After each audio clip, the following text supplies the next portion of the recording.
Like, share, subscribe, hit the super chat on the way in. I wanted to shout out Toyah for reviewing. Shout out to Toyah for reviewing the Madison Brown clip for us. It was interesting listening to a woman's take on a young black woman speaking on black man, black woman issues, relationship woes or lack thereof, relationship woes. Um, so I agree with Toyah and um, the people that were listening in that essentially said the same thing that Z was saying, which is she seems a bit young and inexperienced to be giving this commentary. But if Madison Brown ever comes up on this, it's not just your age, young lady. It didn't come off authentic. In other words, it comes off like these are not your own experiences, or maybe even the experiences of your peers. What it's coming off as is that this is the narrative, right? That y'all are being fed by your elders, right? By older black women. So it looks like you're a Gen Z, maybe. I would put money you're a Gen Z. So it looks like these are the narratives that you've been sold by millennial and Xer bitter, angry black women. I want you to understand something, Miss Madison Brown. As a millennial black man, your millennial older cousins and the millennial content creators, and even some of the Xer black women content creators, which I'm a millennial black women and Xer black women content creators, both on TikTok, YouTube, maybe even IG. The people that put comments down on Twitter, they did date the white boy. They did have sex with white men and Latinos. It didn't work. Very few of them are willing to tell you the truth. And even then, they really don't contextualize it in a way to let you know what this really is. Oh, Stefco kind of sort of told you the truth. Ebony K. Williams told you the truth. Y'all ain't trying to hear it, though. Right? Number one. Number two. Also, you know, this brand of capitalism, neoliberalism, which is on the way out, by the way, I have a whole different commentary for that. It pushes individuality, right? And it pushes a very self-interested, selfish, myopic view of oneself and of the world. And, you know, to be in a relationship, you just can't be that person. That's not, it's not sustainable.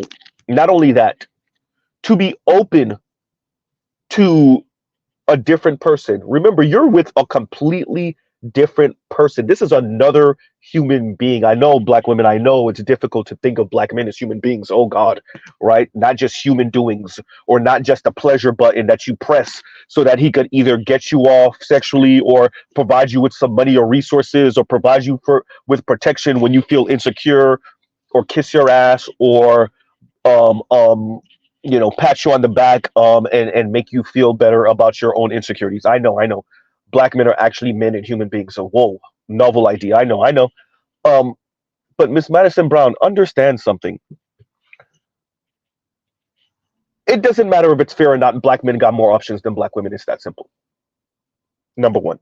Number two, to the clip that you played of the other young lady saying she loves seeing these white men, black women, interracial relationships because black men just keep on telling black women how undesirable they are. It's very important that I emphasize this. This is not about whether black men find black women to be physically attractive or not. Black men find black women to be physically attractive more than any other group, clearly. Number one, but well, number two. Number three, madam, that means nothing if it doesn't matriculate into marriage. Right? It doesn't mean anything if it doesn't matriculate into marriage. If this doesn't turn into marriage, then all you were for the white guy was an experiment. And I promise you, 4% of black women marry outside of the race. 4. Not that 12% that everyone keeps on touting and citing. The 12% is when you control for only married black women. It's actually 4% of all marriageable age black women, which depending on the state could start as early as 16, wow, all the way obviously to death. 4%. Why does this matter in the conversation? Do we think that only 4% of black women have ever had sex with a white man? Or has ever been in a quote unquote situationship with a white man? We'll call it relationship for your own ego. And by the way, Miss Madison Brown, I'm directing that towards you and towards the clip that you posted. 4% of black women have married outside of their race. Are we saying that only 4% of black women have had sex with non black men? Have been in quote unquote situationships in relationships with non black men? Huh. Why does this matter? You know, Miss Madison Brown frames this the same way Amanda Marianne frames this. And very few black women outside of the Ebony K. Williams have the ovaries to just say, look, man, I'm going for the lifestyle. Racial hypergamy. Most of them don't have the ovaries. They always have to couch it like, well, we tried and we tried to build with black men and we tried to love black men and we tried to couple with black men, but their colorism and their insecurities and their hatred of black women and they're calling us loud and aggressive and that's why they end up pushing us away. You know, when the Grapevine used to air, they did a season in Britain, and a darker skinned African sister, obviously she was in the UK, but African sister was so deliberate about being intentional, right? She made sure to emphasize that she had a white boyfriend from my understanding, but she made sure to emphasize that she is not with this man because of some hatred of black men or black men pushed her away or any of that. And I applaud that because it showed a level of agency and a level of autonomy and a level of intuition, like not intuition, what's the word? Initiative. There it goes. Right? It wasn't Uchechi. It wasn't Uchechi. Right? Because I'm saying this is a season that they had in the UK. And it's something about women of color in general, but black women specifically, that they don't want to just own. I'm dating out because I want a better lifestyle. Lifestyle. I didn't say anything about love. Right? I didn't even say anything about good sex. I didn't say anything about attraction. I said lifestyle. Miss Madison Brown, the swellification of black women, if they can get it, is really about black women attempting to be upper middle class, rich and elite white women, politically and socially. Right? And not having the ovaries to just come out and say it like that.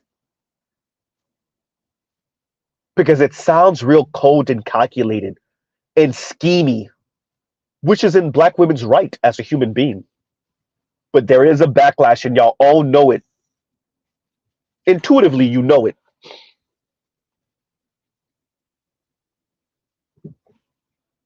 Right? You know, I agree with Toyah and those in the comments that were saying like it's not coming off as authentic. As much as we have an issue with the garden gnome, that anger sounds like it's coming from an authentic place. Right? As much as we disagree with Chrissy, that anger, that colorism talk, even if we think she's exaggerating or BSing, that resentment is coming from an authentic place. Right? It may be crap, but you know that she's not pretending with the talking points. She's exaggerating, she's making her money, she's turning it up, right? She's being hyperbolic, but she's not acting. Right?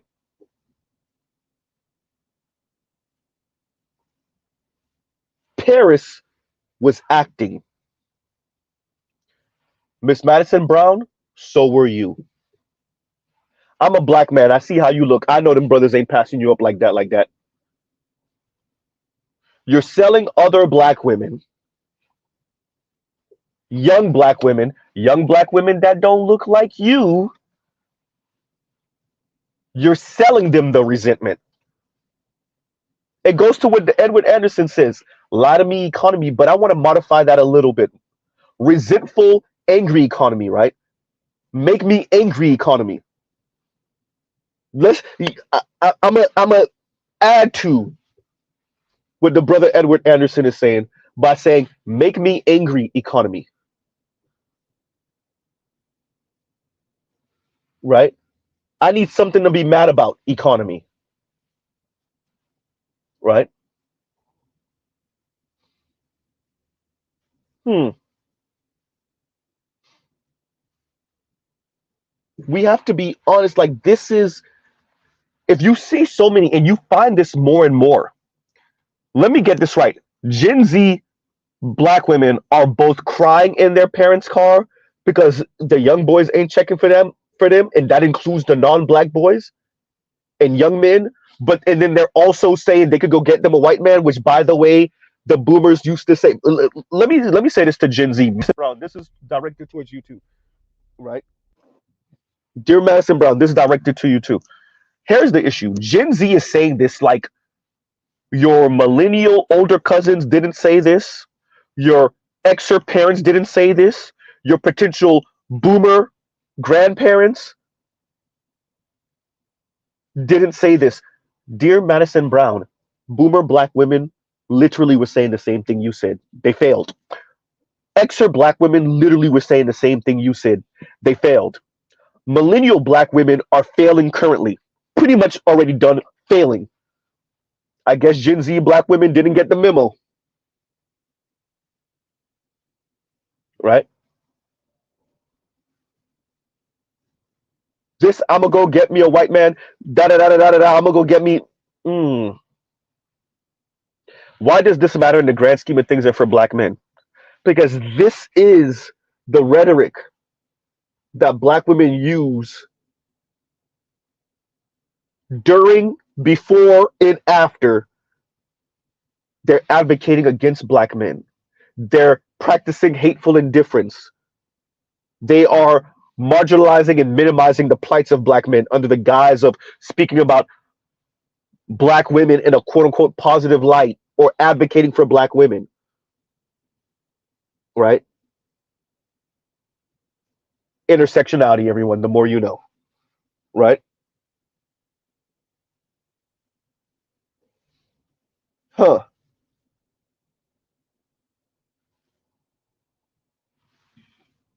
Miss Madison Brown, this quote unquote swirlification of black women, Miss Madison Brown, maybe you need to look up the book, The Dating Divide.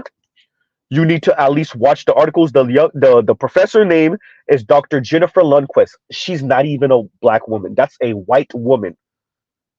Look up Dr. Chantel Bugs. That Chantel with a C, not a S. And these are women.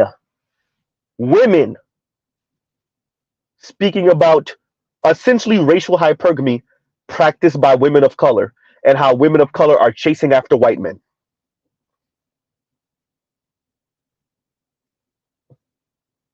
Miss Madison Brown, what you were speaking of is not new or novel. It's not because black men aren't doing. It's not because of black men's insecurities. It's not because black men find black women unattractive. It's not because black men keep on telling black women that they're loud and aggressive, even though it's good old hypergamy but racialized. Good old hypergamy but racialized. Which, by the way, as a woman, is in your right. It is in your right. You just don't get to lie about it, though. Not anymore. Let me emphasize this again. The internet and social media has democratized the town square. Miss Madison Brown, I will tell you the same thing I said to the Garden Gnome. Y'all don't have a monopoly on the narrative anymore. You don't get to frame your racial excuse me. You don't get to frame your racial hypergamy as attempting to go find love somewhere outside of the black community because black men are inept or incapable, right? Unfortunately for you, Miss Madison Brown, you weren't born in the 60s or the 70s. So you don't get to take advantage of white racist society giving black women the microphone to be the overseers of the black community, namely straight black men. Unfortunately for you and the young women around your age, y'all don't have a monopoly on the conversation the way your mothers did and the way your grandmothers did. Sorry.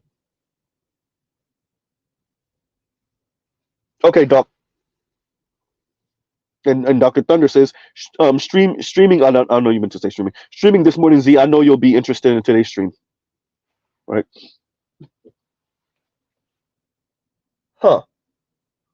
So shout out to Toyah.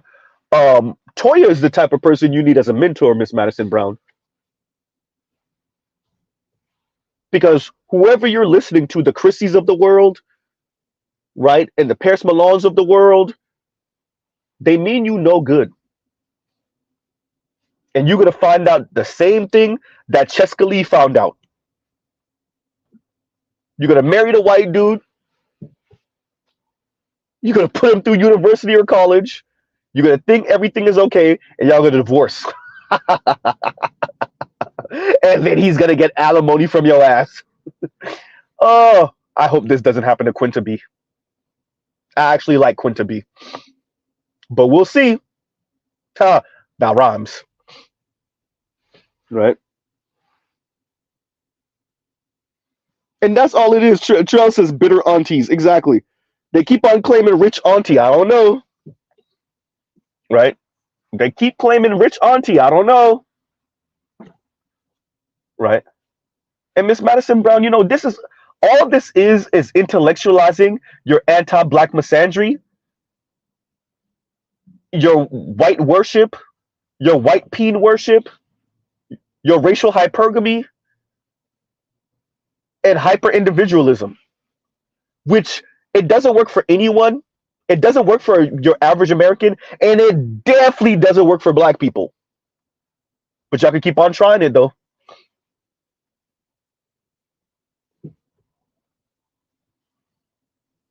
Right? It's interesting watching Madison Brown say like the same thing Amanda Marianne said. Man, look, man. At least I gotta give it to conservatives. At least conservatives just come out and say it. Watching black women that supposedly occupy the left, watching them tie themselves into pretzels to just say, yo, I'm self-interested. I need this money and this status. I'm gonna go mess with the white dudes. I'm sorry, black women, black men. I'm out. Love you, but don't, not really. And I'm over here now. But they don't have the ovaries to just say this is all pure self-interest. Screw the black community. Definitely screw black men. And I'm gonna go sell other black women on this interracial stuff. I'm gonna make my money doing that, and I'm gonna go on a white penis chase. They don't got the ovaries to just say it, so they have to find a way to say that they're doing what they're doing because black men are inept or incapable. Definitely because black men are supposedly super sexist, misogynistic, misogynorous, colorist, featurist, texturist, wannabe Ike Turner, somebody play Color Purple in the background, right? Meanwhile, like all the research and data shows that black men are like the most egalitarian men in America, but black women ain't hearing that though. They got the white Pete in their ear, pun intended. Right?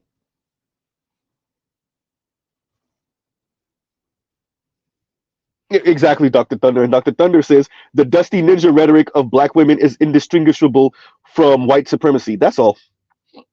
Right? And John Jones says, and thank you for the super chat. So they mad we know we was being misled. True. Yeah, no, yes. Right? And as I say this as a brother, black women, if y'all let this society turn away from neoliberalism and leave y'all holding the bag, still talking about I ain't settling. Do y'all understand how dumb y'all gonna look in 15, 20 years? Super single, white women, Latina women, Asian women would have mended fences with their men, right? And black women are gonna be out here looking stupid, right? Because unfortunately, in the black community, we still got a whole lot of blue pill and simp brothers that y'all could take advantage of on the back end. But that window's closing. And do you know how how retarded you're gonna look? Excuse me. How dumb you're gonna look when other people are coupled up, even if it's not about love or attraction, just pure hard. We need to survive, and y'all out here looking dumb, homeless, barely holding on in the food line because you never made it work with a black man.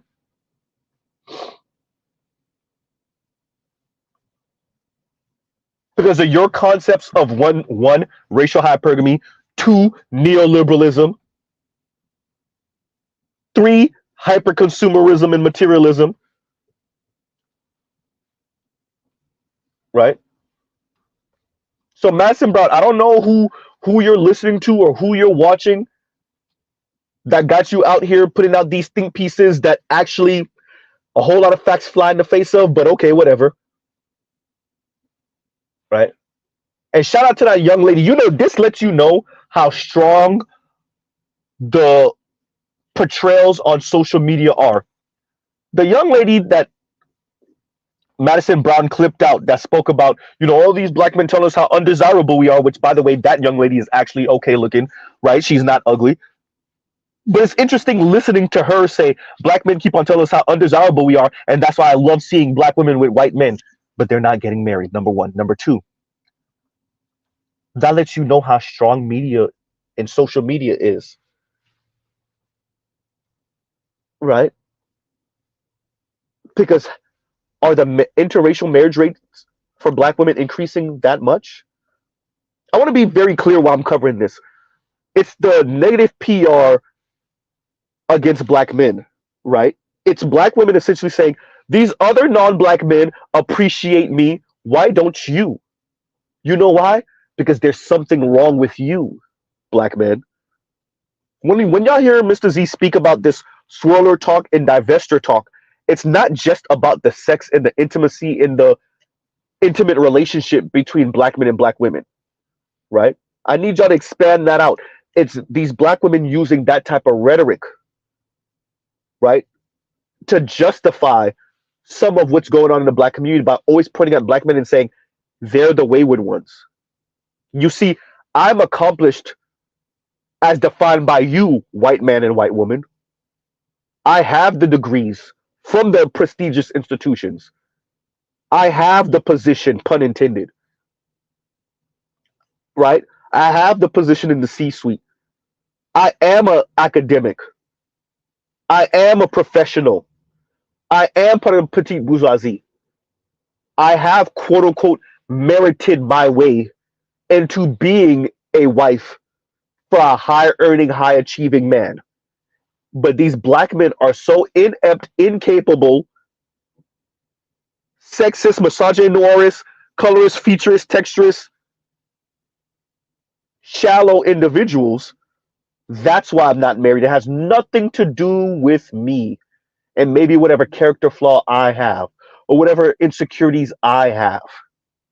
It's that these black men don't see me as, wait for it, worthy and deserving of marriage and protection and care. Black men aren't real men. Wait for it, like white men. That's why I cover the swirler and divester content. It's, yes, black men and black women intimacy and relationships, but it's deeper than that, right? It's everything you can extrapolate from why black men and black women aren't getting together and definitely aren't staying together when they do get together. And what is said and somewhat not said is that black men are just incapable. It's not black women at all whatsoever. As a matter of fact, black women's biggest problem is that they're quote unquote too loyal to black men, right? That's actually the problem, right? The actual problem is that black women are simply too loyal to black men. So when you see me cover Madison Brown, Amanda Marianne, Chrissy, Yanni, Pear, all of these people, think about the random non-black woman, Asian, Latina, white woman who falls onto their channel, watches a couple of videos, and this young lady is going to be a mayor or a judge one day, right? A prosecutor one day, right? A police officer one day. And so if you hear black women speaking like this about black men, as a white woman, as a Latina woman, as an Asian woman, right?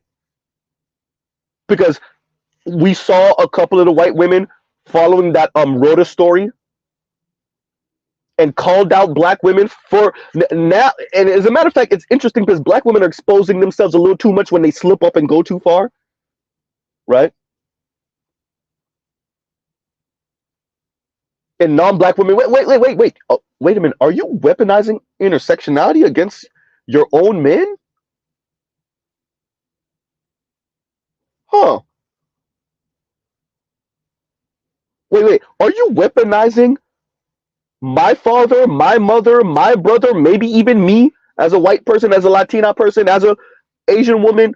Are you weaponizing our own concepts of anti-black misandry against black men? You as a black woman?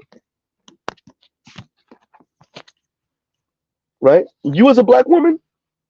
And once again, thank you for the super chat. John Jones, thank you for the super chat. So Miss Madison Brown, you could come out with these think pieces, and it's very interesting how she framed it, right? Black men's insecurity, and black women kept on trying to hold black men down, but black men, they can't, because we're inept,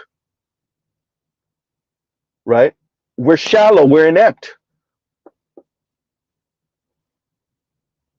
We're incapable of really appreciating black women, but white men are. And America, excuse me, right? But in America, black men are incapable of truly appreciating black women, but specifically aspirational, right? High achieving, high maintenance black women. But white men are capable of that. Asian men and Latino men are capable. You want to know why? Because those are real men, not black men. Black men are really secretly boys. Black men are really secretly black women, just effective ones. Right?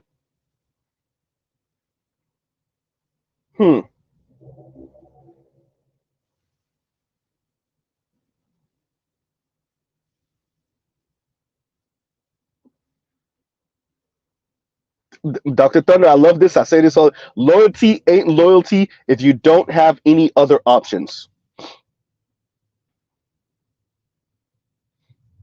Huh. Yes, Dr. Donnie Mack. And Dr. Donnie Mack says, Miss Cartwright, the myth of white womanhood. And that's all it is. Right? Julesy tried to warn them, but they ain't hearing it. Julesy tried to warn them about over romanticizing these interracial relationships, or the position that many white women find themselves in, or, the omnipotence of white men. Right? But they can't hear it.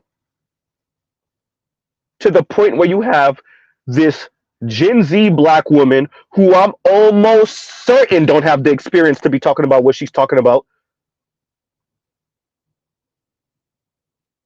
I'm willing to bet a couple $100. I'm willing to bet $1,000. She don't have the experience to be talking about what she's talking about. But her think piece still got tens of thousands of views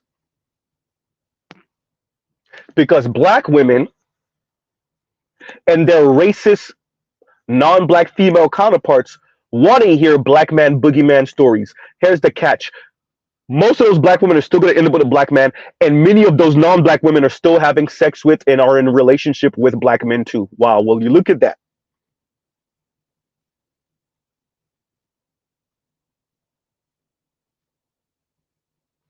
Thank you. And better use is, did you catch? Oh, excuse me. Did you catch how she spoke about racism?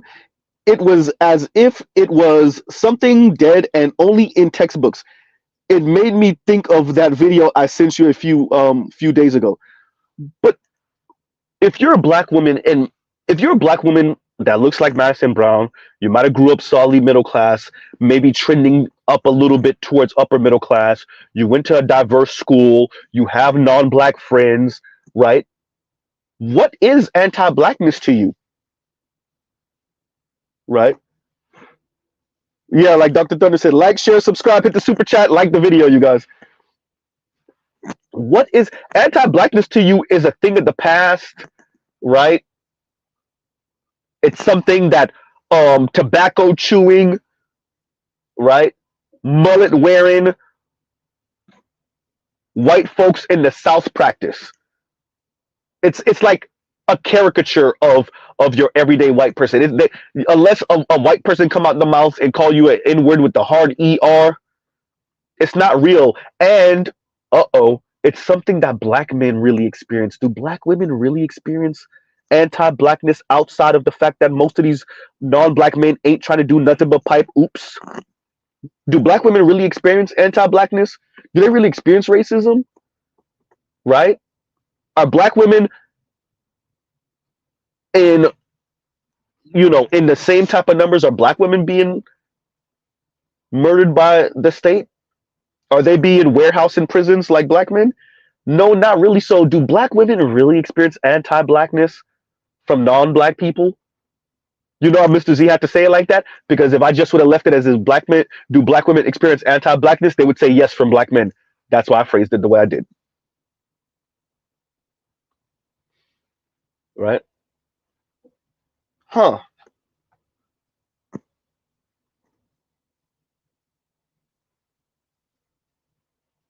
Miss Madison Brown and her ilk. And this lets you know how strong propaganda is and how the rhetoric that Chrissy and Yanni and Paris and Mahogany Pink and all these other people, the Cynthia G's, right? The Shira Sevens, the Princellas, all of these people, the type of rhetoric that they've been pushing for years, how strong that rhetoric is, right? Because now you have inexperienced young black women regurgitating the same things and being heartbroken without the experience, right? How are you vicariously heartbroken because of Chrissy? Because of Miss Garden Gnome? And that's all these women did. They transplanted their rejection, their insecurities, their heartbreak to younger black women who really haven't even experienced that yet.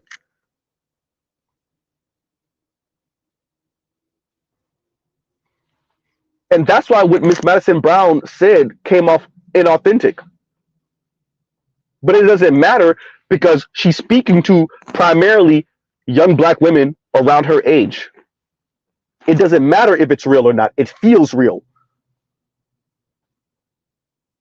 And in a world of neoliberalism, the idea, the concept of, and remember, negative liberty, where you're not limited or constrained to just this one group of people that you have already been told are inept, incapable, losers.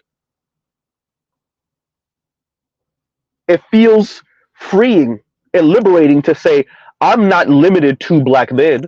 Look at all these non-black men that are interested in black women and value black women and wait for it, think that black women are worthy and deserving,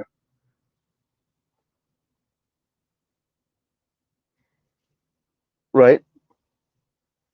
Unlike black men. So once again, look at how she framed it. Black men are not even worthy or deserving of black women's care, interest, and support. But we do it anyway, and then these ungrateful loser black men turn around and tell us how unattractive we are, how masculine we are, and then they turn around and end up with non-black women. Once again, black women have no agency, no autonomy, nothing. They just are acted upon. There's no black women with horrible attitudes, bad hygiene, a weight problem, horrible attitude, reckless mouth, right? No, that doesn't exist. It's all of these black men who take black women's love and support and care for granted. Black women build black men up for black men to leave. It's the Kanye line, right?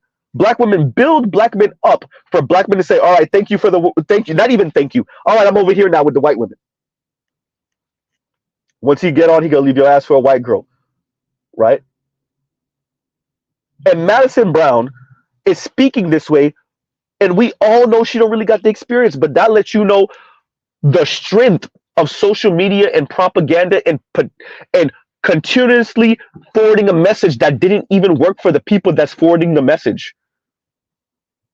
Kim Foster told you she went to prom with a white dude. She's in a relationship with a black man right now. Cheska Lee was married to a white man.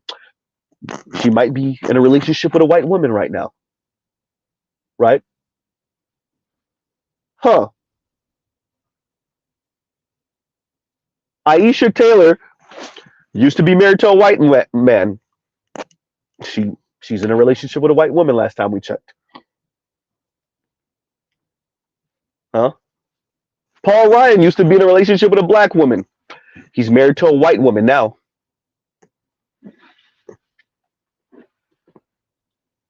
Miss Madison Brown, this ain't a movie. And continuously painting black men, whether you try to intellectualize it or not, as these villains, right? These ungrateful, loser, inept, incapable villains.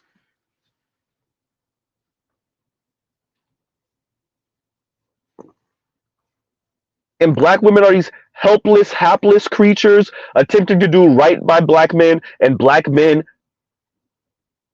and their insatiable hatred of black women in competing against white men just can't appreciate black women. But the same white men that help to perpetuate the system, who are the descendants of the men who captured and enslaved black people, that includes black women, those men do value black women. And the same Latino men who are dogged about colorism in the Latino community all of a sudden love them some black women.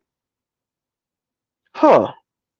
And the Asians, both South and East Asian men who are damn near Nazi level about colorism in their communities, all of a sudden they like them some black women too, especially darker than a brown paper bag black women. Like, when y'all say these things, do y'all think about it when you're saying it, Miss Madison Brown?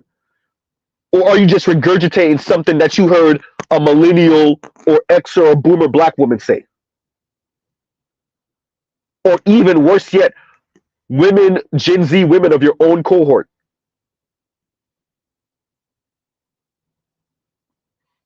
Let me get this right. So Goldman Sachs told us between 28, sorry, not Goldman Sachs, Morgan Stanley told us between 2018 to 2030, some 45% of women are going to be childless and single. And that's women in America across the board.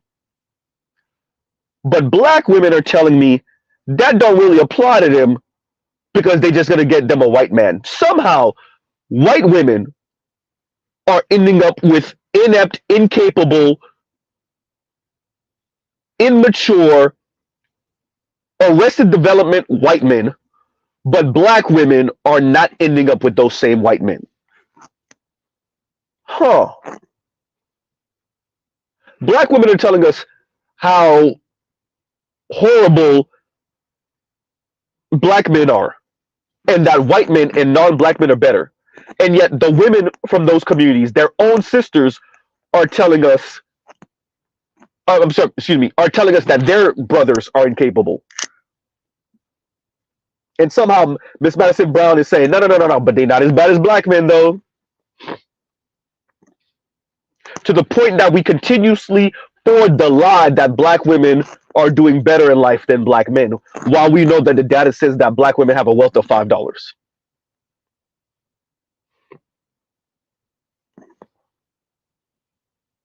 Right?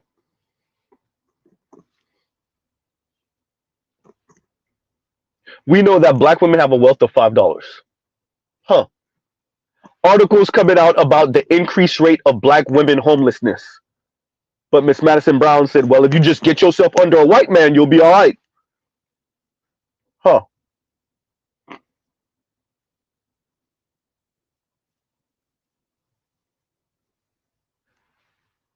BLS data, census data, Pew Research, all of this is telling us that black men earn more than black women.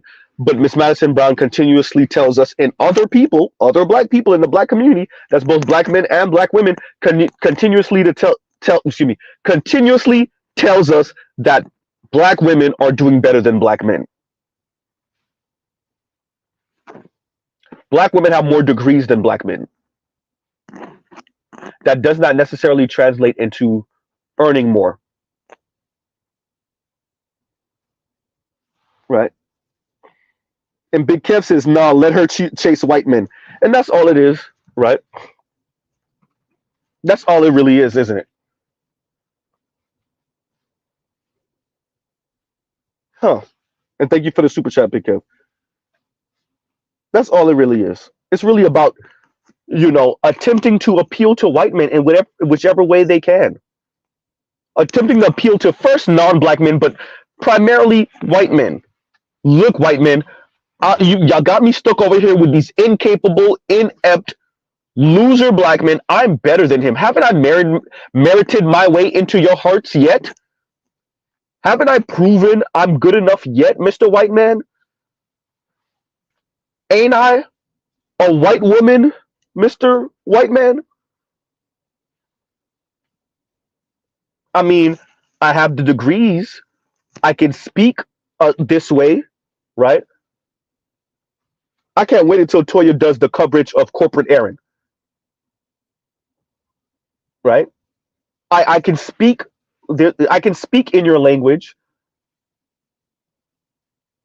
right? I'm okay in your environments. I excel in your environments. Have I not merited my way into being your wife? I throw black men under the bus. I insult them. I speak about how inept they are, how colorist and sexist. I essentially do what white conservatives do, which is say, but I mean, are black men really victims of history? I mean, don't they target and harm black women? They're not exactly innocent now, are they? Because they hurt and harm black women. Like I do that, Mr. White Man. Have I not merited my way into your heart yet? Huh.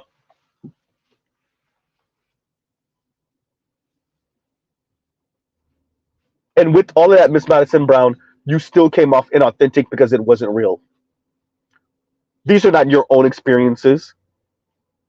These are not the experiences of most of your Gen Z black female cohorts. Y'all are just regurgitating stuff y'all heard Chrissy and Yanni them say. That y'all heard Paris Malone say. Huh? Y'all remember Mahogany Pink's video, her think pieces from a couple years ago, and y'all just finding different ways of saying the same thing. Now, are the white dudes that y'all are planning after, are they going to marry y'all in any significant numbers, even you aspiring swirlers and divestors? Absolutely not. That would fly in the face of white supremacy. And as I said earlier, y'all going to be the ones left holding the bag. White women are going to get their minds right, slide underneath the gate before it closes, still end up with working class white men, while black women like you, Miss Madison, speak to us about not settling. And most of you, maybe not you, Miss Madison Brown, but black women in your same age cohort, most of you don't earn enough to be single. It's that simple. Right? Huh.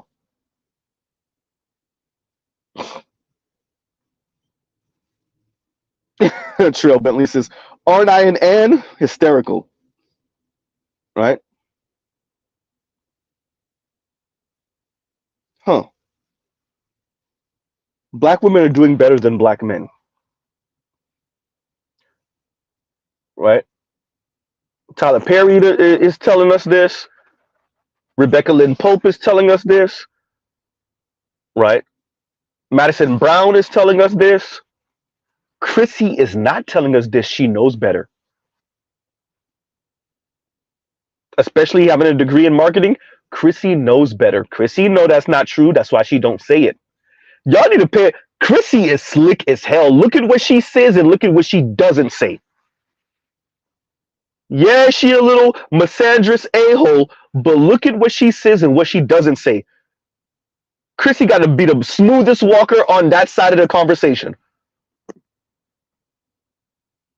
The ducking, dodging, and weaving and bobbing, but Chrissy is Floyd Mayweather on that side. You ain't gonna catch her slipping. All right. Chrissy has from all the videos I've ever heard of her, she doesn't come out her mouth ever and say black women are doing better than black men. She might imply, suggest, or even outright say that black women are better than black men, but she won't say black women are doing better than black men. She ain't dumb.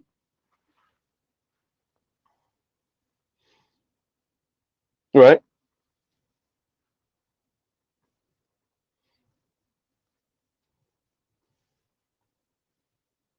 And by the way, Miss Madison Brown is saying the same thing that Melissa Ford said.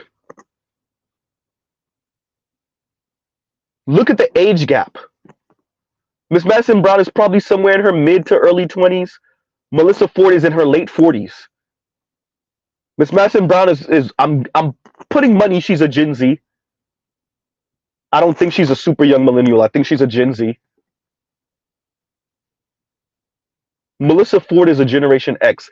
And look, they're literally saying the same thing. I can go get me a white man. I'm not stuck here with you black men.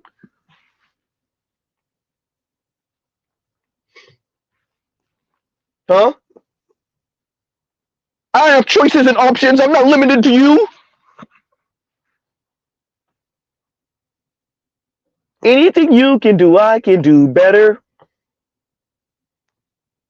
I don't have to negotiate with you. I can just go get me a white man, and hopefully he doesn't understand the dynamics going on in the black community, and he's a simp and he's, vagina starved. And he'll just be my paymaster and subsidize my life because he appreciates me as a black woman more than you would ever. Yeah, that's it.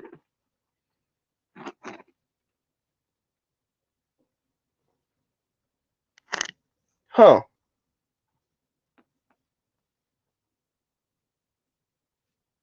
Right.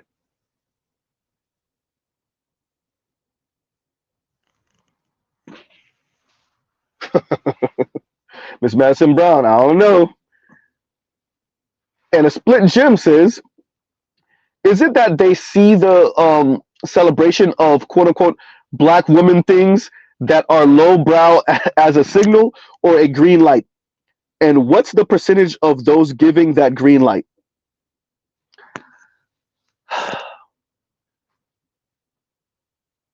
If I'm going to reinterpret your question, I think seeing themselves on the big screen and seeing black women across the board, from Kamala Harris to Meg Thee Stallion to Michelle Obama, right? I think okay, if you are not politically astute and aware and understand, like I've said before, um, Richard Nixon's sell them on capitalism, he was speaking about black people. For those of you that don't know, Mr. Z, I've said this a zillion times on my channel. So my political heads know this story, and those who frequent my channel know this story also. Mitt Romney's father, George Romney, lost the election, but he was chosen as HUD secretary under the Nixon administration. And Richard Nixon sent him out to find out why black people were still protesting in the late 60s, in the early 70s. And George Romney, that's Mitt Romney's father, came back to Nixon and said, yep, as they know we lied and they know we're not going to do for them, and they know we sold them a bunch of lies. And this is where the concept of benign neglect come in. And so Nixon said, we're going to sell them on capitalism and we're going to benign neglect them. And when you hear sell them on capitalism, think of everything that entails. Sell them on, and he literally was doing this. He actually kind of chastised his people, his administration, because they were really forging and looking for good stories for black people. And he said, I don't care about none of that. I need feel good stories. I need positive images of black people, right? So now that we're so many generations removed from that, what I would argue is the Madison Browns, they really bought into the idea of black upward mobility, even though everyone knows that by 2053, black wealth is supposed to hit zero. And if you don't know, now you know, right? And by the way, that report came out before COVID-19. I'm pretty sure it's probably like now, right? So, and that's black collective wealth, by the way. Number one. Number two, because we've seen this overrepresentation of black women's upward mobility, right? Think of the Oprahs, right? Black women have it in their mind, even if they're not personally experiencing it, of black women kicking ass and taking names, right? And doing better than black men, to the point where even some black men, i.e. Tyler Perry, speak of black women doing better than black men. Even though our fates are locked. Increase in black men prison rate, increase in black women's homelessness, increase in black children, and, physical abuse. All of that's tied in. But somehow, because black women can turn on a television show,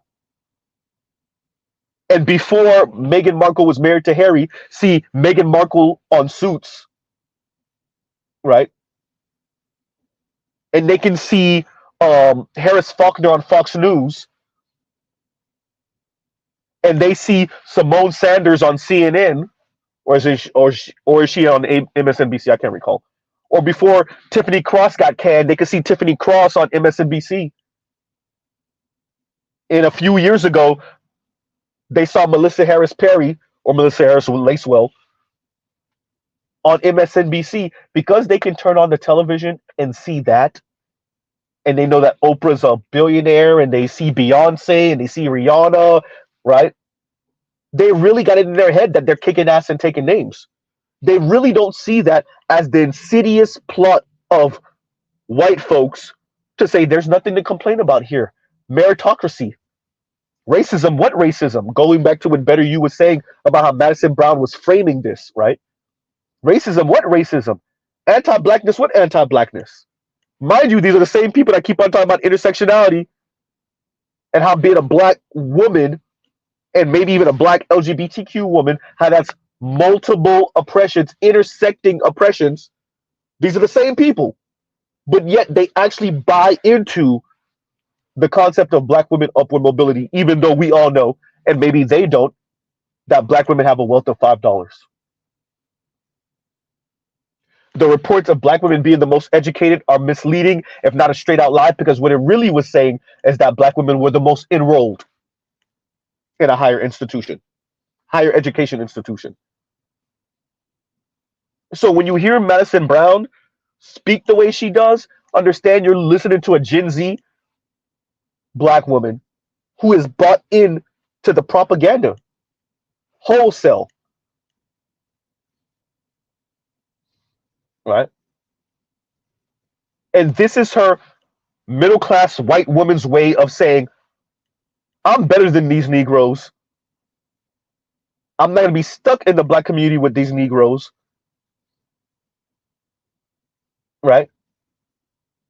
And they don't have the same class position, the same aspirations. They just don't have it. They're archaic Neanderthals who don't even appreciate, care, and support the way I show it like a white woman.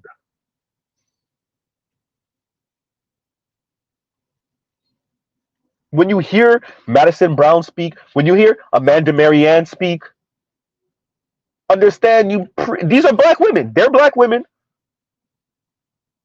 But look at the way they're framing what they're saying about black women in interracial relationships with primarily white men.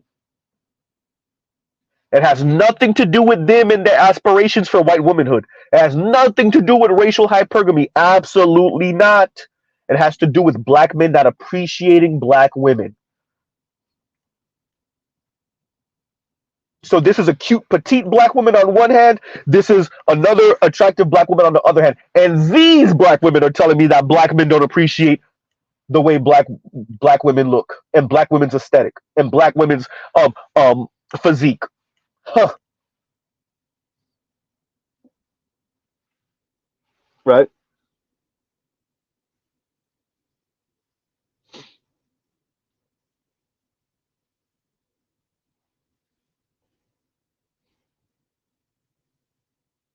And man, Trell's on fire today. And Trell says black men can't be no yuppie, and that's what it really is. We're not the tech bro in Silicon Valley buying the $12 coffee, driving a Tesla with the plaid shirt and the straight leg jeans, or riding a bike, doing his hipster thing, right? Because there's not enough black men doing that. They try to escape from this thing over here. It's really a class aspirationalism, but because race is class in America, then well, we already know what they're really saying is we're better than these Negroes over here. Don't class us over here. We ain't with them. We ain't trying to be with them. Dear white zaddy, come save me from these Negroes. I speak like you, or I speak like the women that you end up with. I occupy much of your same spaces. I know your language. I speak your language. I have the same aspirations. I want to live in the same neighborhood. I want to send my children to the same school. Right? And that's all it is. Now, once again, these women don't have the ovaries to overtly say it.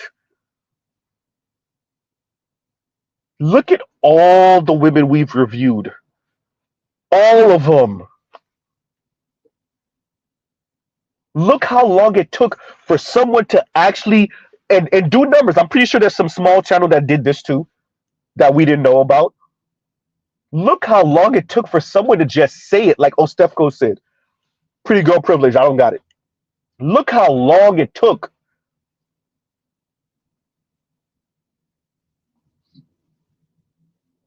What was the name of the young lady that's married to the white dude that me and BGS did that started off the conversation with racial hypergamy? Jasmine Theodora. And she still didn't say it all the way.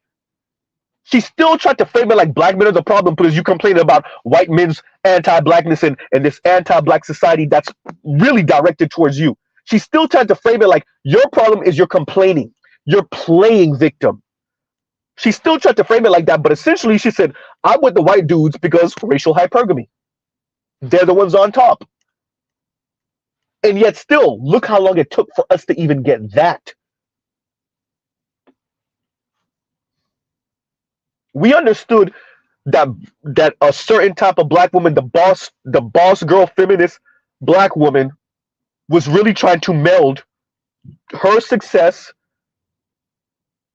right, and her aspirations and her feminist concepts with patriarchy, and it wasn't working. We all knew that. It took until last year with Ebony K. Williams for it to finally blow up in everyone's faces.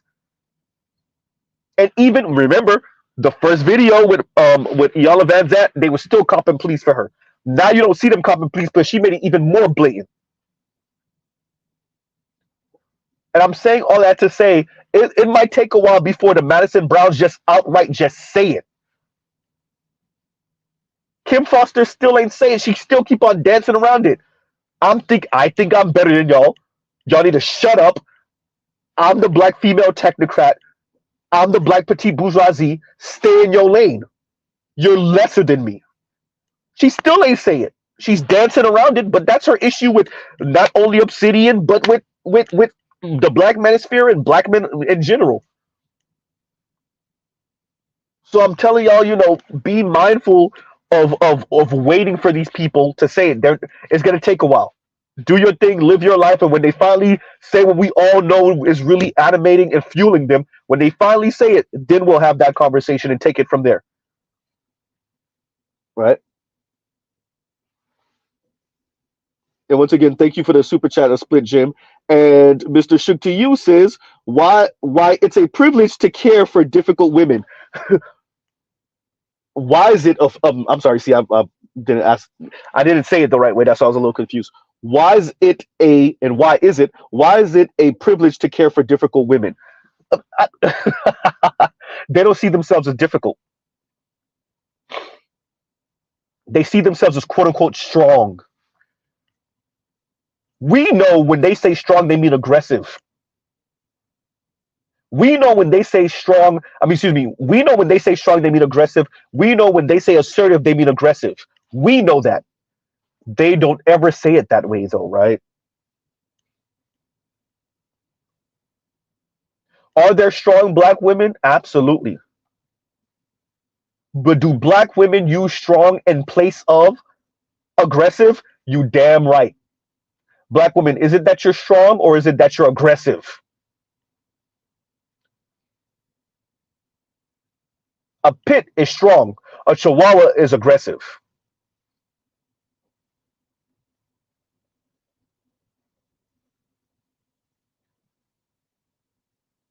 Y'all are saying strong instead of aggressive, right?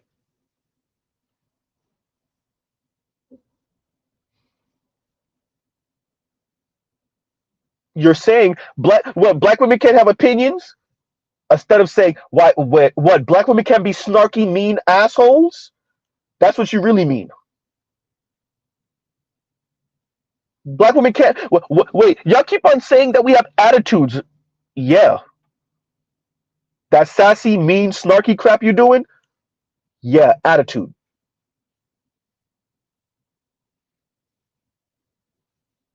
So to go into what Mr. Shook to you is saying, yeah, they're just rephrasing these things, but we know what it is. It's and for them they don't see it as them being difficult, and it should be your pleasure to provide for them, to do for them, to elevate them so that a white man can come and snatch them, right?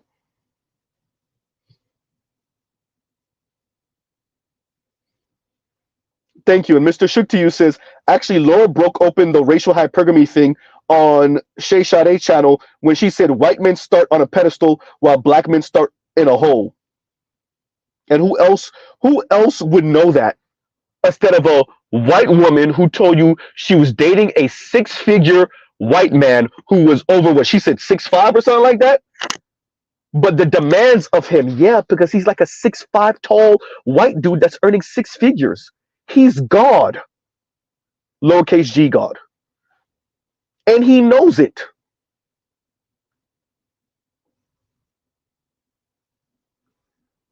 He know he could pull him a Madison Brown or a Amanda Marianne with no problem. He know he could get him a Chrissy with no problem. He know that he behind him is a trail of Asian women following, groveling. Right?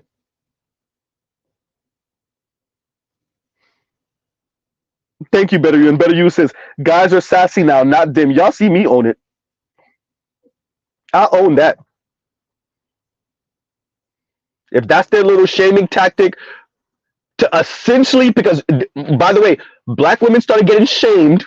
We all seen it. Black women started getting shamed for using the word gay as a pejorative towards straight black men on purpose. No, let's say that again.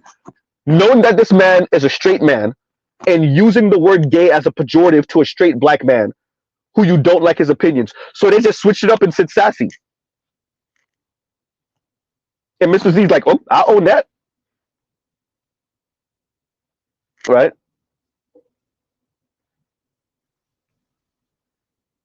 If a black man potentially being wittier than you, quicker than you, funnier than you, maybe smarter than you,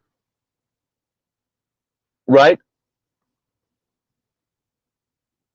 If him caring about his wardrobe and all, if y'all want to call that sassy, fine. Your fault that you let a man know how to dress better than you. Your fault. A straight man on top of that, your fault. That's why they was calling Kevin sassy and straight up gay. They was just calling Kevin straight up gay. Same thing they tried to do with Jonathan Owens, but of course. And he light skinned, but of course they was going to call him sassy.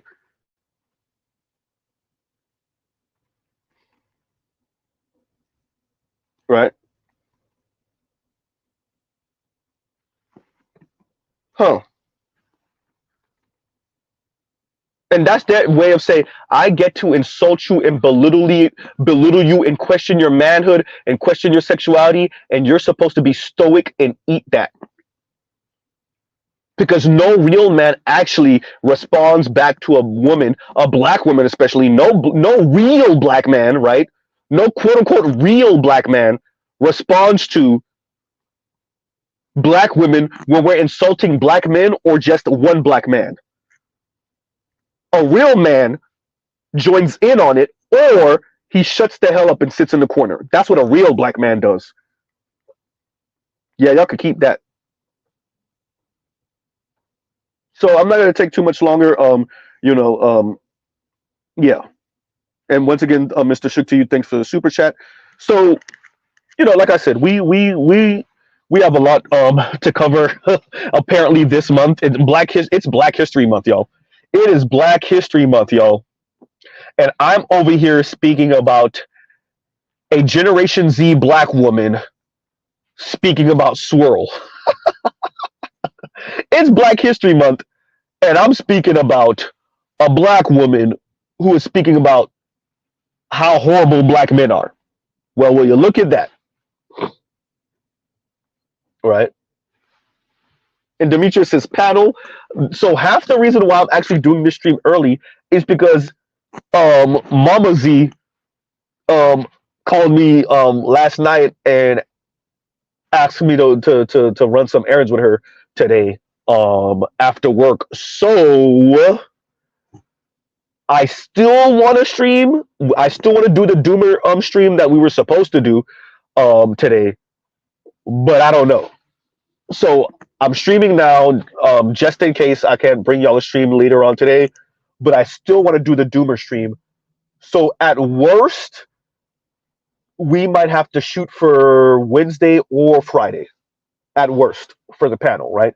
Wednesday night or Friday afternoon ish, right? So that's the plan. If I don't stream later on tonight, right? That all depends on what Mama Z got me running around with, y'all. But all of you that have parents that don't drive that often, or feel insecure about going on the expressway in their advanced age, and et cetera, y'all already know. Especially for the moms, y'all already know when they ask you to run errands with them. It could be just turning around the corner and going to the pharmacy, or you could be out for a few hours. Y'all already know, right? So there's that. Snowman says, sit in the corner, not this black man. Yes, Snowman, but Snowman, you're not away with a black woman, and that's their point. And that's their point, Snowman. Right? You see, we're covering, they're chasing black men overseas, but and I'll say this last thing, and I'll end out, and thank you for the super chat, Snowman. In Real Talk with Yanni's community tab is the stories of what's going on. I want to say in Colombia with the deletions, right? We'll say, um, and the women, they're doing their fake ass indifferent thing, and they're doing their celebratory thing. But of course they are. And actually, the thumbnail that Real Talk with Yanni has up is not that of a black man. He looks kind of Southeast Asianish on the thumbnail, that, or at least the cover of the article that she has. I know that there's brothers that got caught up over there, and then there's women that are obviously saying black men deserve this, and ha ha ha, and it's way more than 8. It's actually 50. They're just not reporting on it. I'm over here in Colombia, and what these men are doing is disgusting, and they're messing with kids too. And I'm not gonna say, obviously I haven't never been to Colombia, so I don't know what's exactly going on. But this messing with kids thing, am I gonna say that no brothers might be? I'm not gonna say that. But it's real interesting listening to black women when they feel slighted by black men, and in the things that they perpetuate, in the lies that they perpetuate, and the narratives that they forward that come directly out of the mouths and off of the ink of white folks. And they're perfectly okay with pushing those messages to get back at black men for what they perceive is black men finding them undesirable. And I want to stress this again to black women. Black women, for the most part, it's not your physique or your look, especially if you're not overweight. It's not your darker skin tone. It's not your coarse 4C hair. If you would listen to black men, you would grow some dreads or grow a fro, or do the Janet Jackson braids, right? Or the poetic justice braids, for those of you that don't know what I'm referring to. Black men love that, right? Depending on how your face is structured, we'll take a bob, right? We'll take the pixie cut. It's not that. Black women, it really is the attitude. I know y'all don't want to believe it. Oh, I know y'all don't want to believe it. How dare black men tell black women negative liberty? How dare black men tell black women that our attitudes stink? Yes, black women, yes, yes. And black men want a certain skin tone and a certain looking woman so bad that they go overseas. If it was just about black women and their attitude, black men would be engaged. The passport bros would just be SYSBM. The reason why they're going overseas is because they're not looking to be with westernized white women with bad attitudes either. They don't want Asian women or Latina women with bad attitudes either. There's a reason why they're going overseas. It is not, for the most part, to mess with little girls and minors. It is to get away from a westernized black woman, a westernized woman, not that believes in freedom, no, that believes that negative liberty is freedom. Being mean, snarky, a-holes, condescending, and rude is freedom, and that men should still pay for you and buy you and subsidize you in your lifestyle while you give them and him, your individual man, the middle finger, right?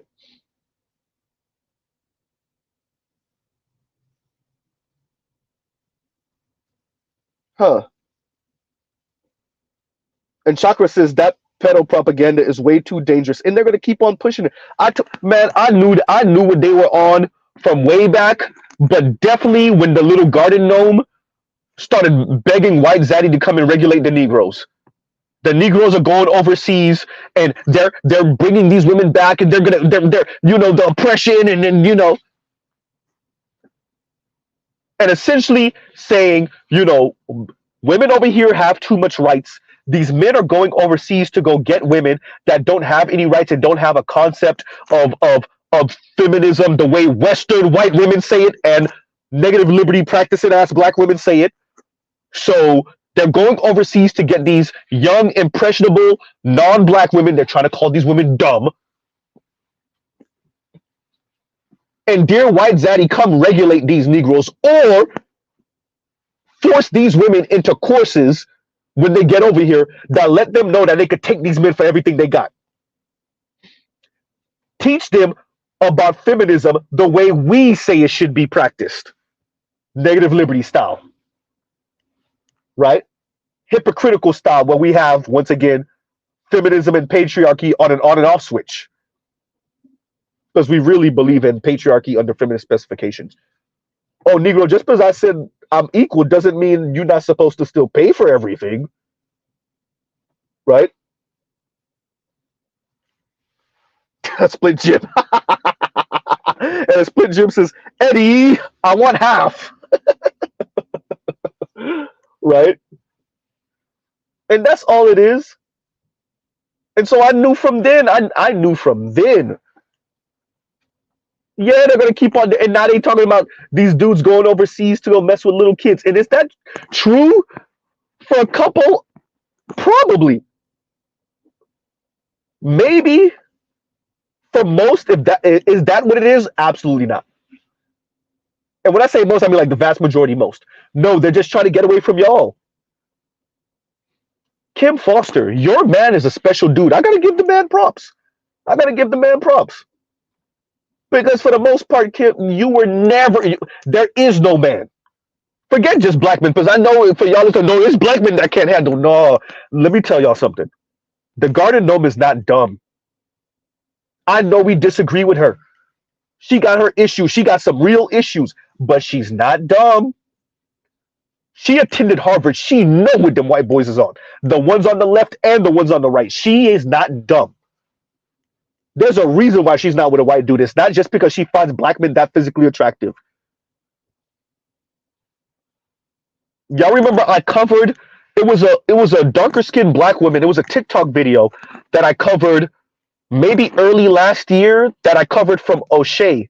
And the young lady said straight up, now she was dragging black men. She was defecating on black men. But then she turned around and told black women, stop telling me to date white men because them white dudes ain't checking neither. And I ain't trying to deal with that. And I'm telling you, there's a number of black women that know they're if they can't deal with black men, they really ain't going to catch them with no white man worth a damn. They know they're insufferable. They just think that we're supposed to take it. Right? You as a black man, it's your job to take their attitude. Here's the thing. Z, you're about to say, don't say it, Z, I'm going to say it. Black women, you might have even had a point if you weren't so insufferable and if you didn't get off on throwing black men under the bus. You might have had an argument about black men's obligation to you if you didn't get off on throwing black men under the bus. If y'all would shut the Kim Fosters up, shut the Chrissies up, shut the Yannys up, that's going to be a little difficult. Yanny's like 5'10", right? Then y'all would have, maybe you would have an argument on your hands about black men's obligation to you as a black woman. The problem is all of y'all are getting off on defecating on black men and then telling black men we're still obligated to you. Absolutely not. Absolutely not. You don't get to defecate on black men, give black men the middle finger, insult black men, belittle black men, and then tell them that they're still obligated to you somehow. They're still supposed to elevate you for some reason. Absolutely not. Right?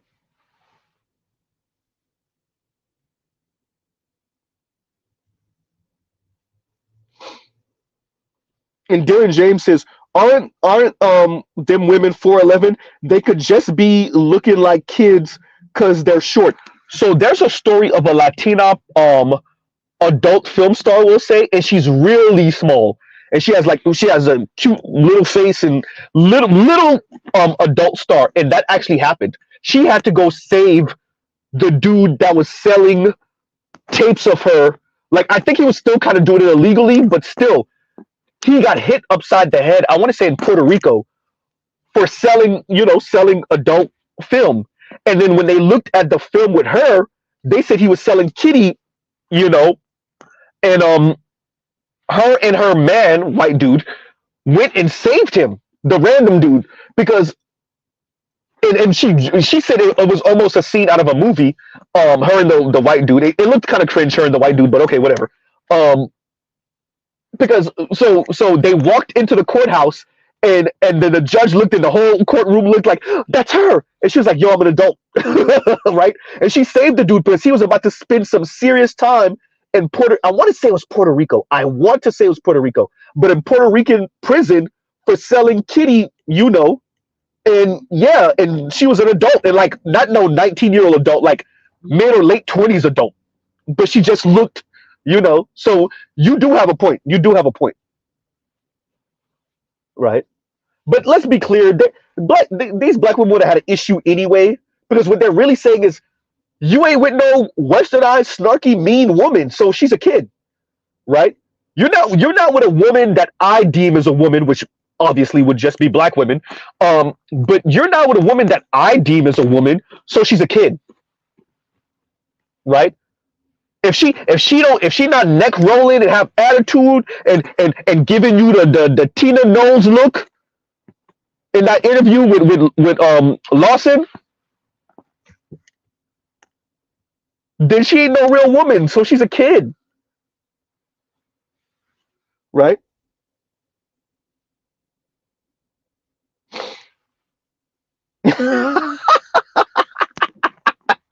Sure, that's funny. I ain't even gonna read it out loud. That's funny, right?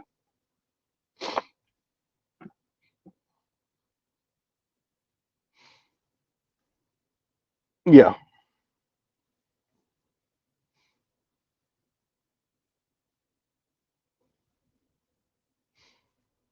Hey, man, a lot of these women getting caught like that. And Detroit says black women getting caught red-handed. They getting piped down by 13-year-olds, but they kept quiet. Right? Didn't Tommy Sotomayor forever ago interviewed interviewed a young dude, and I want to say he might have been in his early 20s, barely, maybe even late teens, early 20s. And I want to say he was piping Chief Keef's mom. And I think Chief Keef's mom at the time was like in her late 30s, maybe. I want to say that. But that's like one of the most open kept secrets in the hood. It's like how many teenage boys are losing their virginity to like their babysitter, right? Like their babysitter that's years older than them. He's 13, she's 19, she's 18, right? She's 17, he's 12, 13, right? Like that's one of the most open kept secrets in the hood is that your 16 and 17-year-old son is piping a 24, 25, 26, 27-year-old. Nobody ever want to talk about that in the black community, about how many of these young women, still minors, are doing adult things with boys that are 4 years younger than them. Let alone and with definitely your 18 and 19-year-old young men piping 29-year-old black women. That's one of the most open kept secrets in the hood. Nobody ever want to talk about that. right? You see women are getting caught left and right. Latina women, white women, black women, one or two Asians, but not so much. That's really on the hush hush in their community. But the Latina women, the white women, and the black women, oh, they getting caught left and right doing adult things with 13, 14, 15, 16, 17 year olds.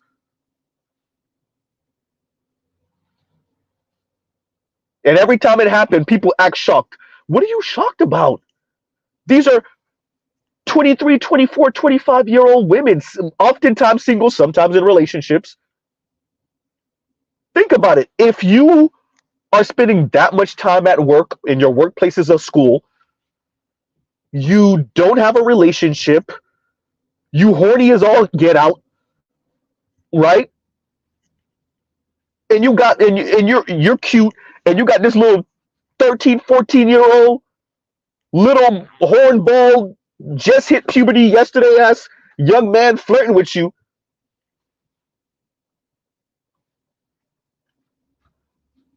Right? Worse yet, he don't even really know what he's doing. You getting at him. You're the one flirting with him. Man, come on. Let's look, man. Right? This been happening. But no, that's the part nobody want to talk about. That a lot of these female women teachers, right, doing adult things with their students. A lot of these babysitters doing adult things with the kids they're supposed to be taking care of, the boys, right? One of the most open kept secrets in the hood. Trail said, "I'm shocked they're gambling in this establishment." Oh, okay. Mr. Shook to you says, "No, Z, she was piping FBG's Duck's mom. She is disgusting." Yeah.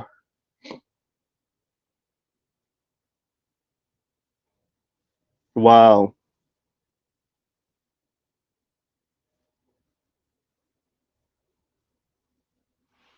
See? And Oliver says, can confirm, had a similar experience, was 12, 13, and was sexualized by an 18, 19-year-old woman. What else y'all need to know? What else y'all need to know? Ain't nobody talking about that in the black community, though. No one's talking about that in the black community. Because then we would have to start extrapolating why. Why do we have these young women, and sometimes even older women, messing with these dudes that are so much younger than them and sometimes minors? When one of the first law offices I worked at, Haitian cat, good looking brother, tall, 6'2" ish, right? I want to say we were in our we were like 24, 23 ish, and he was piping a single mother that was in her, she had to be early 40s, right? And I knew it. So it was one time we all went to a happy hour, and then that's when everybody told me who they piping. But I knew it way before that. You want to know how you know? Y'all watch this, and y'all gonna know. Y'all gonna know, like, oh yeah, that's true as hell. We came back from lunch. She happened to be on the elevator with us, and she said something to the brother, and he snapped on her. And I'm like, wait, in my mind, I'm like, wait a minute. I know this 23, 24-year-old brother ain't snap on this. I want to say she was late 30s, maybe early 40s, but still, I know I didn't see this dude just snap on a black woman. And the way, obviously, the tone, he didn't curse her out, but the tone he took. And I'm like, oh yeah, they piping. Because I suspected it before, but once I saw that, I was like, yeah, ain't no black woman letting you talk to her like that with that age gap, unless you got something on her. And I know she ain't a drug head, so you piping. And then I want to say we went to a happy hour, maybe a couple months later, and him and a couple of other coworkers just let me know who's doing what with who. And he was. right?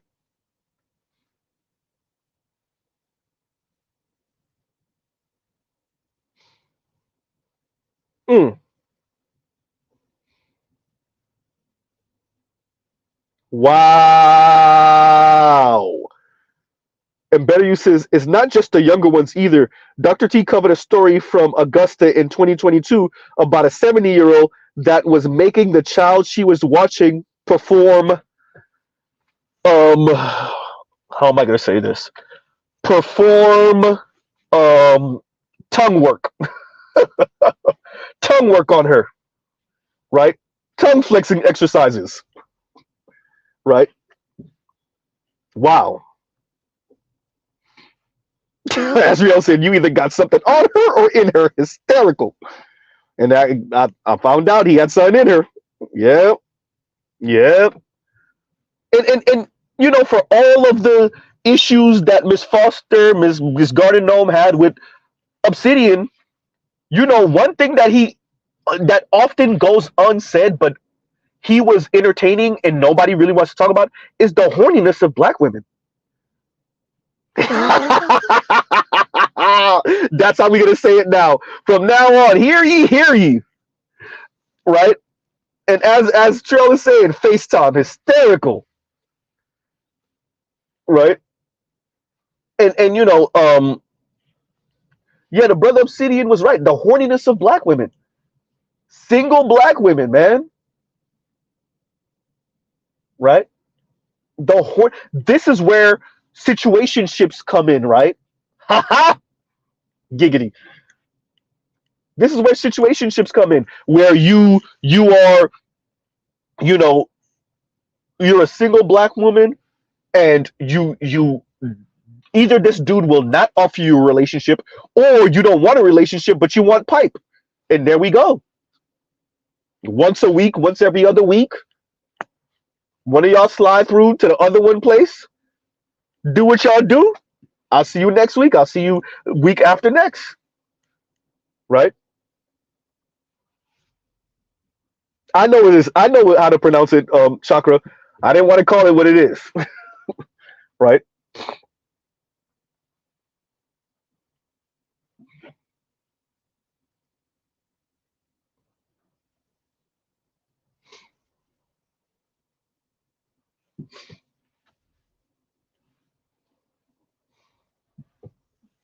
Y'all give me a second. Y'all gives you a second.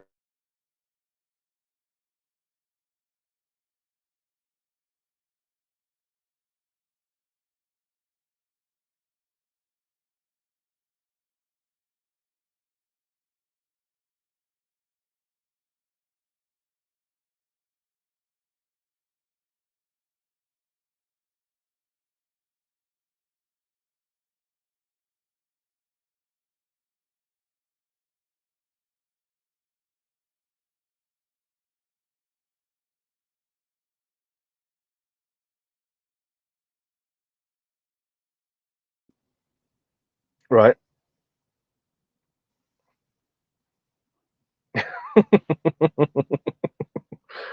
Uh.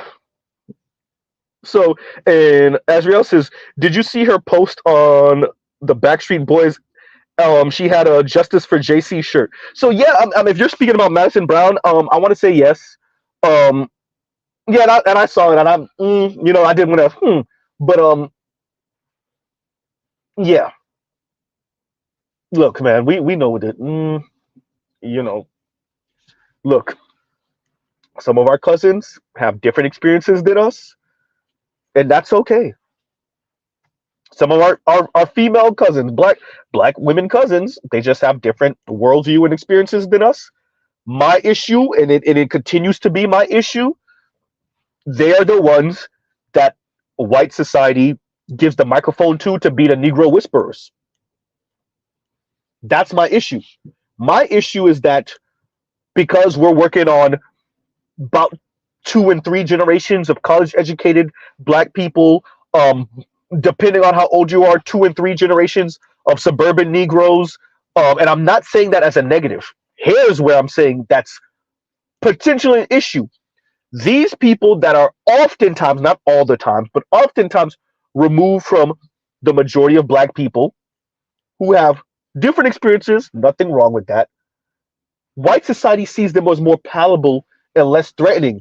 So they're the ones who's elevated and given the microphone to be the Negro whisperers. So then you're dealing with a black woman who didn't necessarily grow up around black people, who definitely hasn't been around many black men, straight black men, and then she's the one who's supposed to interpret what black people are doing and why black people do the things they do, and she's none the wiser. But she will still sell the woe is me put upon by black men narrative because white women love that story, right? Oh, the garden gnome. Did I see that on her? By the way, what I'm saying still applies to her because remember, no brothers. She has two nieces and an older sister, if I'm not mistaken. Well, what else do you need, right? No brothers, two nieces. I mean, what else? What else can we say? And Oliver says, I call them Negropeans. I'm careful with that. And you know why? And once again, by the way, Snowman, thank you for the super chat again. And when he said sit in the corner, not this black man. But you know why I don't call them Negropeans? Because I don't want to discount their experiences. What I will say is for those brothers and sisters, be mindful that you are going to be elevated not only because of your talents. I've said this before on someone's channel. I think it was Toyah's channel. You know, it's in us as human beings to always go to the flattering answer when it comes to why me, right? When something positive happens, or when somebody chooses you over another person, or when you're the one being elevated, and you know, when we consider why me, it's because we're talented and because we're good looking and because we speak well and because we present well and because we put on this hard work in and because we were at the right place at the right time. And all of that might be true. And for the most part, for black people especially, it probably is all true. But once again, don't forget what society you live in. Are those the only reasons? Is there not something insidious going on? Maybe something a little underhanded. Maybe because you're supposed to be the Negro whisperer and interpret other black people for these people. Is it possibly because you're the not threatening one? It's the way you dress and speak they see as more in line with the quote unquote company culture. Is that always a bad thing? Maybe not. Right? But what does it mean for you as a black woman who might have possibly grew up in a different type of environment than the vast majority of black people, and you don't have much experience with straight black men? What does it mean when you're the one that's put in the position to be the Negro whisperer? And then when you do speak about black men, it is in this very adversarial way, if not adversarial, what is the word I'm looking for? In a way where you speak of them as if there's something wrong with them. They're not up to par, and they're not, you know, looking out for black women, and they're sexist, and they're colorist, and they're kind of wayward, and they're inept, and they're, you know, all right. What happens when you're the person, right?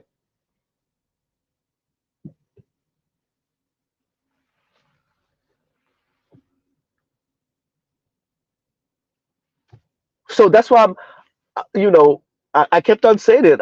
You know, shout out to Toyah. She heard me say these people are the petite bourgeoisie of the black community, and oftentimes they don't grow up with the masses of black people. Not to That's nothing wrong with that. Like, you're supposed to enjoy the hard work your parents put in. Your parents worked hard to raise you in a particular environment that's safer and that's better for your education and et cetera, et cetera. But there are certain things that come with that, and oftentimes what comes with that is, you know, the fact that your worldview and the things you do and et cetera, right, is different than the masses. That's not a bad thing. It just means When it's time for you to interpret why the Negroes are Negroing, you might miss it, right? So, and the Ruthless Heartless Revelator, thank you for the super sticker. Thank you for the super sticker, right?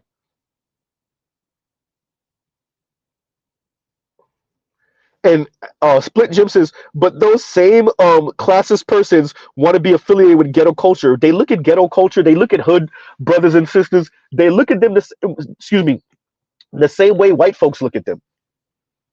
You experiment with it. You listen to some of the language. You listen to right. Like I'll give you a prime example. When I was listening to a Sarge Willie Pete video a couple weeks ago, and he was speaking about, and he didn't say the name of the song. I know exactly what song he's talking about because it's like one of my favorite songs from the album, and it's "Come Home with Me, Cameron."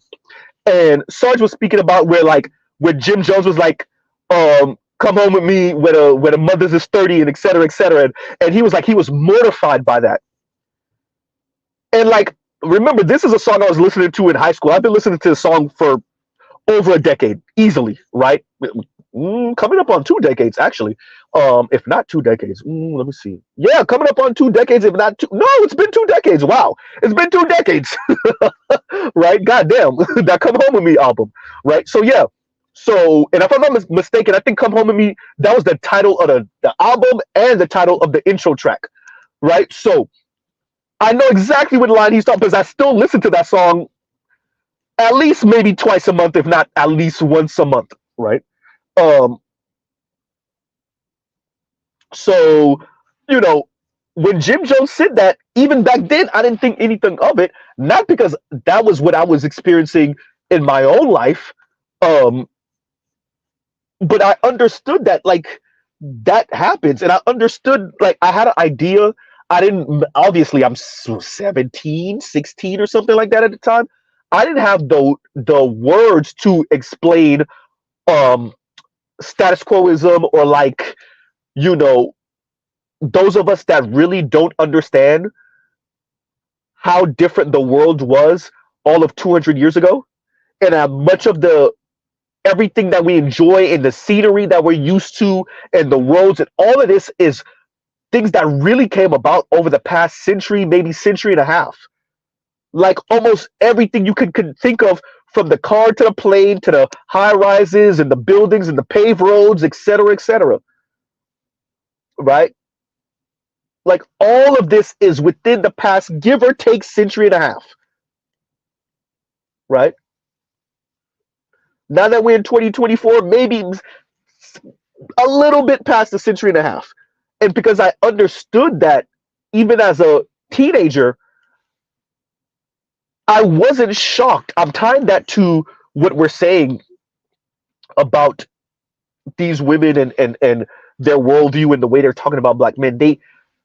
I said it before, right? The end of history and which by the way, Francis Fukuyama, and the end of history is not Francis Fukuyama saying this truly is the end of history. What he's saying is for the way human beings operate and work, with the fall of the Soviet Union, it's the end of history because liberal democracy and markets have proven that they are the way, right? It's the end of a battle of ideologies. It's the end of a disagreement on which way we should go, left or right, right?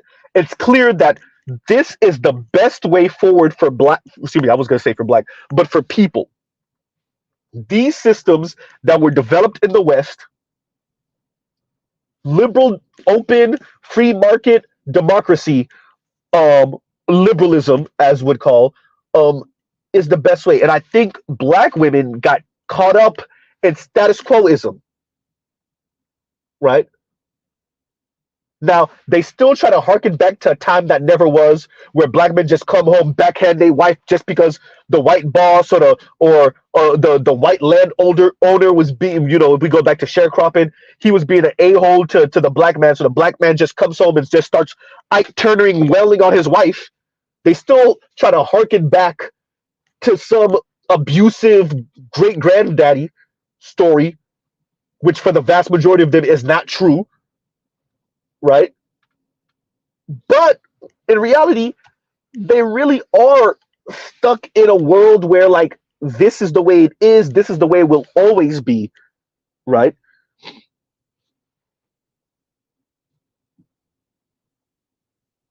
Yeah, I don't know. And I think they're just yeah, but I was tied that what Sarge Willie Pete said to what I'm saying about just taking this for granted. And I think that's where black women are. They're just taking for granted their socio-political position above black men. And they're attempting to appeal to white folks in so many ways to continue to justify why they should be the tastemakers and the technocrats and the quote unquote leaders and the quote unquote backbone of the black community, right? And so when you see them appeal to white men, when you see them appeal to white leftists, if they are on the political left, or the conservatives if they're on the political right, which you see going on with Amala, whatever her last name is, or what you see with going on with Candace Owens, when you see them do that, all it is appeal to white men, especially for the Amala chick, right? That's all it is. Don't ever expect them to outrightly say it. They're never gonna say it. Only a hand, very few. I said it earlier. I'm about to end out. Very few black women got the ovaries to say it the way Ostefko said it, or the way Ebony K. Williams says it, or even Chrissy every once in a while. Very few black women got the. Very few women in general, let alone black women, got the ovaries to speak that way. Right? Oftentimes, you just gotta catch them when they mad and they don't care, or when they going at another black woman, so they're mad and they don't care. Right? No, not is it? Yeah, name it. Not Amala La Negra. It's the light skin mixed black woman. That's what channel is that she's on again? Right? She has a very African last name. Remember the one that you sounded out the last name for me a few weeks ago? That woman, right? And Nigel says reinforcing the angry black man trope. Yeah, and that's all. It's funny because they say that we reinforce the angry black woman trope while they call us bullet bags, right? Yeah. They say we reinforce the angry black woman trope while they speak about aborting black male babies. They say we reinforce the black woman trope while they attempt to beg white men to save them from black men. The ex PragerU chick, that one, yes, that one, Saint Cyr, yes, right. Thank you, Hitflix, and thank you, Saint Cyr, yes, that one. And that's all it is. And by the way, I agree with, and I'm gonna end out here. I agree with all the men, even non-black men, but definitely black men, that look suspiciously at these quote unquote conservative, quote unquote traditional women, but especially as a black man looking at conservative black women appeal to a more traditionalism, and they just happen to end up on the white man's peen, right? I really look at them sideways, because to me, all of those women are what's her face, the rapper light skinned chick who dad is from South Africa. What's her name again?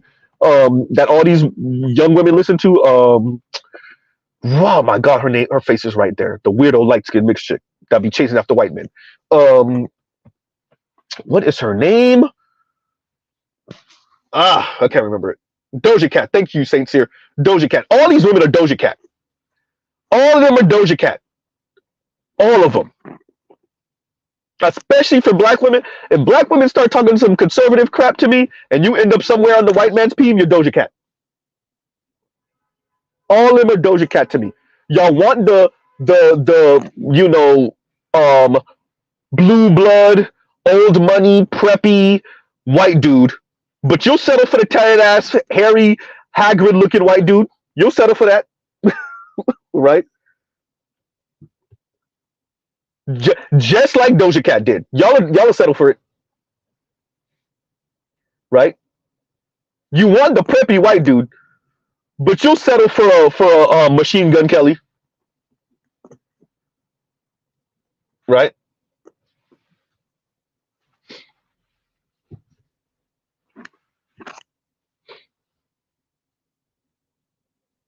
All of these conservative women in general from different various races, but especially the black ones, I look at all of them sideways. Because as Ed said, and he's 100% right, ain't no female rights that the liberal women or the leftist women fought for that conservative women gave back outside of abortion. And that's a white project. That's why the conservative women gave it back. They only gave it back to force white women to have more children. That's the only reason they gave that back. And that was conservative women and white men doing that. But that's the only reason they gave that back. Hey, listen, I want to keep my position. So y'all women better have these white babies, namely these white sons. So that's what that was about. Right? And on that note, y'all, we will truly pause right here. Love, peace, and chicken grease. Y'all go check out other Black Manosphere content, other non-Manosphere content. Shout out to Toyah again for covering this Madison Brown situation. I really want to do more on that one video because I think that one think piece. It said so much, right? I'm gonna go listen to it again and see what else we can extrapolate from that because I think she left a lot there, right? She left a lot for us to think about because of her particular angle. It's not the exact same angle as it. Her and Amanda Marianne's angle is similar, but it's not the same angle necessarily as Chrissy, right? Or as Crystal and Kerosene, right? It's not even necessarily the same angle as a Cynthia G. It's more of a left-leaning angle that gets you into, once again, white man come save us because these black men are inept, incompetent losers who are colorist, sexist, featurist, and don't know how to appreciate black women because they say we're loud and ghetto and whatever, right? And I think, especially for younger Gen Z, liberal, and progressive women, they're going to sound more like, especially depending on the background, obviously, but they're going to sound more like a Amanda Marianne or a Madison Brown than they will like a Chrissy or a Cynthia G, because Cynthia G and Chrissy come off way too mean, right? So like Chrissy has become the Amanda Strober to herself compared to Amanda Marianne and a Madison Brown. So just like so many some Xers and definitely millennial and older Gen Z women gravitate more to Chrissy than Rashida Strober, I think as time progresses, you'll see the next crop of these wannabe swirlers and divestors gravitate more to Amanda Marianne and Madison Brown's way of framing the white peen worship than Chrissy. Although I think Chrissy is, at least for the over the past few videos, it looked like she's kind of switching up her angle and her content, at least on YouTube. So let's see if she doesn't jump ahead of the game and switch up her content anyway, right? But yeah, it's still white peen worship, and it's still for the same reasons for the most part. They're just going to reframe it to a way that's even softer and more palatable to white interest, and white women and Latinas and Asians, but definitely white women are going to do the same thing, right? Encourage them from the background, but make sure their white sons don't end up with them, right? They're going to do the same thing. Oh, that's how black men treat you? Oh, that's so messed up. And then go back home and tell their brothers, don't you dare bring her home. Just like how they do it now. Right? That's all. All those women that was in Madison Brown, non-black women in Madison Brown comments.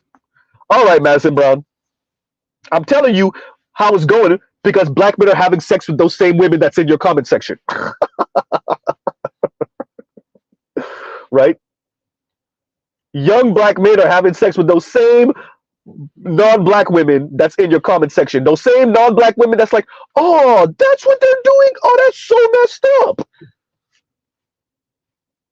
And then they turn around and give the Gok 3000 to your brother.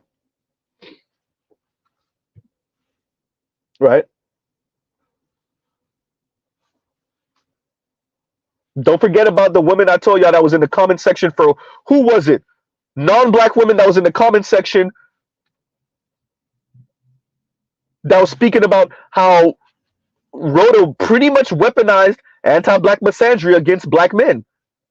And don't forget, it was a white woman on Twitter that was speaking about the bigger long character from the from the four Harriet, not Miss Garden Gnome, but from the four Harriet, not four Harriet, the Harriet Tubman movie. Remember, there was a white woman that was speaking about how messed up that bigger long character was and how it perpetuated stereotypes and blah blah blah. And she's over here being analytical about this movie in a way that many black women were not, and critiquing this movie in a way that many black women are not. I'll end out with this. I told y'all before, black women's anger and resentment at black men for not making them white women is going to end up biting them in the ass as white women and non-black women weaponize that against black women. It's going to be the saddest, funniest, most messed up thing you ever want to see. White women who might even be anti-black men themselves are going to turn around and use black women's anti-black misandry against black women. You gotta love it. Y'all heard me say it. Y'all starting to see it a little bit on social media. You'll see it more. Look, that tatted ass white woman that went in on Rhoda, right? Before a lot of black women did. All right, don't worry. White women gonna be. I told y'all they see the tide switching. They see the tide switching. They see the end of neoliberalism. They see the end of all this hyper individuality and hyper consumer talk. Not all white women, but most. And they're gonna jump on the raft before a lot of you black women, and they're gonna leave you starving out there, cursing black men as you drown. Y'all heard it. Y'all heard me say it. All right. And on that note, everyone, we will pause right here. Love, peace, and chicken grease. Y'all go check out other Black Manosphere content, other non-Manosphere content. Dr. Thunder should be streaming right now, so we end out right here. And y'all have a great, great, great rest of y'all day. Mr. Z out.